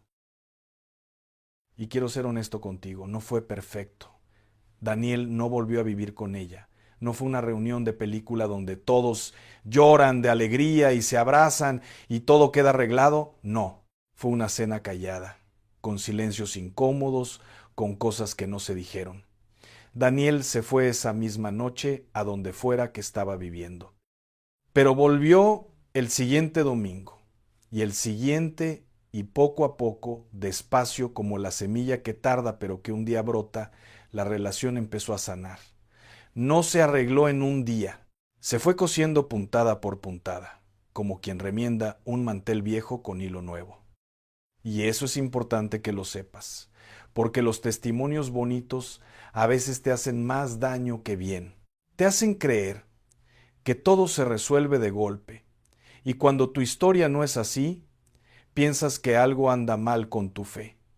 No, lo que anda bien es que Dios trabaja despacio cuando quiere que las cosas duren. Lo que se construye rápido se cae rápido. Lo que Dios construye puntada a puntada dura para siempre.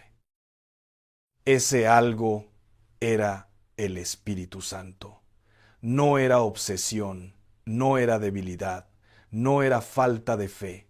Era Dios manteniéndola conectada con su Hijo a través de un hilo invisible que ninguna distancia puede cortar. Ahora, yo no sé en quién estás pensando tú esta noche. No sé si es un hijo, no sé si es alguien que murió, no sé si es alguien que te hizo daño, no sé si es alguien que amas en silencio y no se lo has dicho. No sé si es alguien que necesita tu perdón o alguien cuyo perdón tú necesitas. Pero sé esto, el hecho de que estés escuchando este mensaje esta noche no es casualidad, es cita. Dios tenía una cita contigo a esta hora, en este lugar, con estas palabras, y quiero que hagas algo conmigo. Quiero que pienses en esa persona ahora mismo. No le huyas al pensamiento, no lo reprimas, déjalo venir, deja que la cara de esa persona aparezca en tu mente. Deja que el nombre suba desde tu pecho hasta tu garganta. Y ahora quiero que pongas tus manos sobre tu pecho, las dos manos, una sobre la otra, sobre tu corazón. Cierra los ojos, siente tu propio latido debajo de tus manos. Ese corazón que ha latido por ti durante 60, 65, 70 años sin pedirte nada a cambio. Ese corazón que ha amado cuando no le correspondían, que ha perdonado cuando nadie le pedía perdón, que ha seguido latiendo en las noches más oscuras de tu vida. Y ahora dile a Dios con tus propias palabras, no con las mías. Señor, tú sabes en quién estoy pensando. Tú lo sabes mejor que yo. Y hoy te entrego ese pensamiento. Si es intercesión, dame fuerzas para orar. Si es herida, sáname. Si es atadura, córtala. Pero no me dejes sola con este pensamiento, porque ya no puedo cargarlo sin ti. Perdóname, Señor, por las veces que confundí tu voz con mi culpa. Perdóname por las veces que creí que pensaba demasiado en alguien cuando tú me estabas pidiendo que orara. Perdóname por las veces que quise soltar lo que tú me estabas pidiendo que sostuviera. Y si esa persona necesita volver, prepárale el camino. Pero si lo que necesita sanar soy yo, empieza conmigo. Empieza esta noche, en esta cama, en esta cocina, en esta sala donde estoy sola contigo. Yo te entrego los nombres que me quitan el sueño. Los pongo aquí en tus manos, que son más grandes que las mías, y confío en que tú vas a hacer con ellos lo que yo no puedo. No me pidas que entienda todo, Señor, solo pídeme que confíe, y yo te digo que sí. Hoy, con este cansancio, con esta duda, con estos ojos que ya no ven tan bien como antes, pero que todavía saben llorar delante de ti, te digo que sí, confío. Ahora respira profundo, suelta el aire despacio, como si soltaras algo que llevas cargando mucho tiempo. Otra vez. Respira profundo y al soltar el aire, suelta también el peso. No todo, no te pido que sueltes todo esta noche, solo un pedacito, el pedacito que puedas. Dios se encarga del resto. Y quiero que hagas algo esta semana. No te estoy dejando sin tarea. Cada vez que pienses en esa persona y vas a pensar, porque no vas a dejar de hacerlo de la noche a la mañana, cada vez que su nombre aparezca en tu cabeza, no lo pelees. No digas, ¡ay, otra vez! Dile a Dios, aquí está otra vez este nombre, Señor. ¿Qué quieres que haga con él? Y espera, no hagas nada más. Solo espera. Si sientes paz, ora por esa persona. Si sientes dolor, ora por ti. Si sientes confusión, dile a Dios, no entiendo, pero confío. Y si es tu hijo el que se fue, mija, escúchame bien, tu hijo no se perdió, se fue. Lo que se pierde no sabe cómo regresar, lo que se fue sí sabe. Piensa en cuando tú eras joven y te alejaste de tu mamá por un tiempo. ¿Te perdiste? No. Nunca olvidaste el camino a su casa. El olor de su cocina seguía guardado en algún rincón de tu memoria como un mapa invisible que nadie te podía quitar. Y un día, sin que nadie te lo pidiera, regresaste. No porque alguien te obligó, porque algo adentro de ti extrañaba ese olor, esas manos, esa voz que decía tu nombre de una manera que nadie más en el mundo puede pronunciar. Tu hijo tiene guardado el mismo olor, el olor de tu casa, el olor de tus manos, el olor del arroz que hacías los domingos, del café de la mañana, del jabón con el que lavaba su ropa. Y un día, cuando menos lo esperes, va a seguir ese olor de vuelta.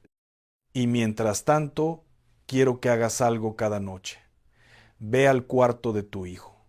Si ya no tiene su cuarto, Ve al lugar de la casa donde más lo recuerdas. Siéntate, pon tu mano sobre la superficie más cercana a la cama, la mesa, la silla donde se sentaba y di solamente su nombre. No necesitas orar un rosario entero, no necesitas una hora de rodillas. Di su nombre, despacio, con amor, como lo decías cuando era bebé y lo arrullabas en tus brazos. A veces la oración más poderosa es la más corta. A veces basta con que una madre diga un nombre para que todo el cielo se detenga a escuchar. Y no le pongas fecha. No digas, Señor, tráemelo para Navidad o antes de que me muera. Las oraciones de una madre no tienen fecha de vencimiento en el cielo. Dios no trabaja con tu calendario, trabaja con el suyo. Y el suyo siempre, siempre llega a tiempo, aunque a ti te parezca que llega tarde. Y si la persona en la que piensas es alguien que ya no está en este mundo, déjame decirte algo que necesitas escuchar. Pensar en alguien que murió no es vivir en el pasado, es honrar lo que esa persona significó. Y si la extrañas, no es porque te falta fe, es porque lo que vivieron juntas fue real. Y lo que es real no se olvida. Lo que es real deja huella. Y esa huella en tu corazón no es una cicatriz. Es un sello de amor que ni la muerte puede borrar. Yo sé que hay noches en que le hablas, en que le dices cosas en voz baja como si pudiera escucharte, en que pasas la mano por su lado de la cama y la sábana está fría y eso te rompe. Y te han dicho que no deberías hacer eso, que ya suéltalo, que ya está con el Señor. Y sí, está con el Señor, pero eso no significa que tu corazón no tenga derecho a extrañarlo. El apóstol Pablo lo dijo claro, el amor nunca deja de ser, nunca. No dijo el amor dura hasta que la muerte lo separe, dijo nunca deja de ser. Lo que amaste sigue siendo amado, lo que viviste sigue siendo real. Y pensar en esa persona no es debilidad, es la prueba más hermosa de que el amor que Dios te dio por ella fue genuino, profundo y eterno. Y si la persona en la que piensas es alguien que te hizo daño, un esposo que te maltrató, un familiar que te traicionó, alguien que te usó y te dejó, ¿no te voy a pedir que perdones esta noche? Sé que el perdón no es un interruptor que se enciende y se apaga. El perdón es un camino, no un destino. Se camina un paso a la vez. Y hay días en que avanzas 3 pasos y retrocedes 2. Y eso no es fracaso. Eso es ser humana. Pero sí te voy a pedir algo. Deja de darle la renta gratis de tu mente. Esa persona ya no debería vivir ahí. Tu mente no es un hotel para los que te lastimaron. Y cada vez que le das espacio en tus pensamientos, le estás dando poder sobre tu paz. Le estás regalando tus noches. Le estás regalando tu tranquilidad. Le estás regalando el momento del café de la mañana y el silencio de la noche, y esa persona no se lo merece. ¿Sabes qué es lo más duro?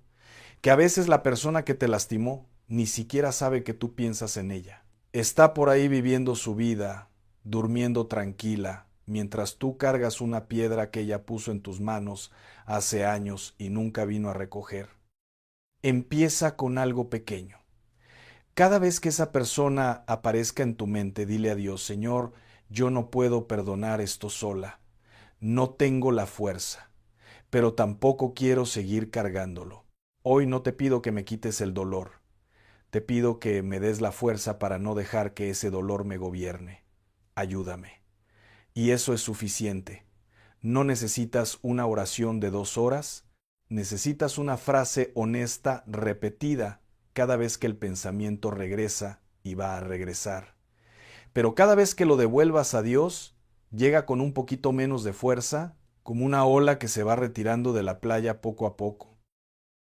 Ese cuerpo tuyo, que está cansado, que te duele en lugares que no le cuentas a nadie, esas rodillas que ya no se arrodillan como antes, esa espalda que carga lo visible y lo invisible, esos ojos que ya no leen las letras chiquitas del teléfono, ese insomnio que te visita como un vecino que no fue invitado pero que ya tiene llave de tu casa.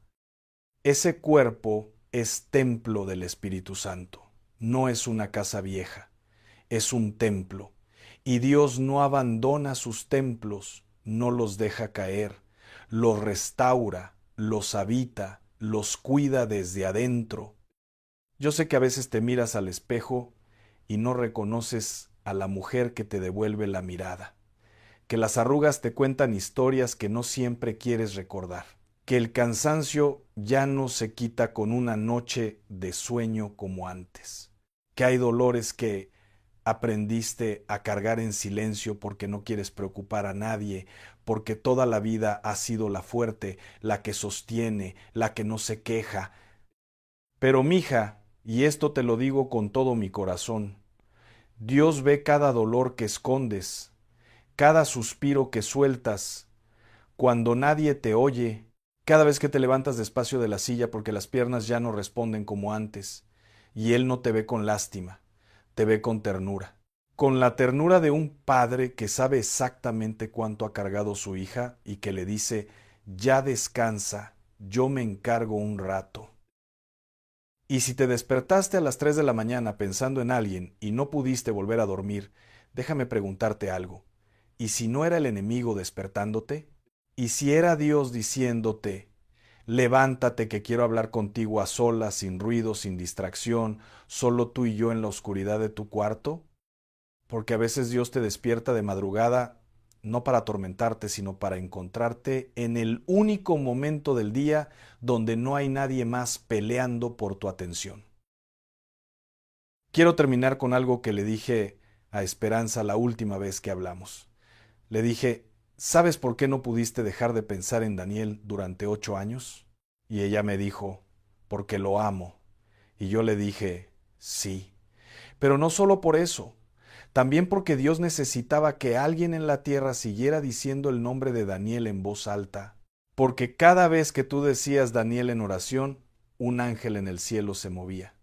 Cada vez que tú no podías dormir y llorabas su nombre en la almohada, algo en el mundo espiritual se sacudía. Tu pensamiento constante no era tu debilidad, era tu arma, y ni tú lo sabías. La oscuridad le tiene miedo a una mujer que ora de madrugada, le tiene miedo a esas manos juntas que huelen a jabón de trastes, le tiene miedo a esa voz quebrada que dice un nombre entre lágrimas, le tiene miedo a esa fe terca, necia, inquebrantable que no se rinde aunque lleve años esperando. Le tiene miedo a la mamá que se levanta a las 3 de la mañana no porque no pueda dormir, sino porque tiene una cita con el Dios que nunca duerme. Tú eres esa mujer. No importa si tienes 60 años o 70 o 55. No importa si vives en una ciudad grande o en un pueblito donde todos se conocen. No importa si tu casa es grande o chica, si tienes mucho o si el dinero apenas alcanza. Lo que importa es que cuando tú te arrodillas o te sientas, porque las rodillas ya no siempre cooperan, y abres la boca para decir un nombre delante de Dios, el cielo entero se inclina para escucharte. Y Dios esta noche te dice, no dejes de pensar en quien piensas, pero ya no lo cargues como peso, cárgalo como oración, cárgalo como semilla, cárgalo como lo que es, una asignación del cielo que solo tú puedes cumplir.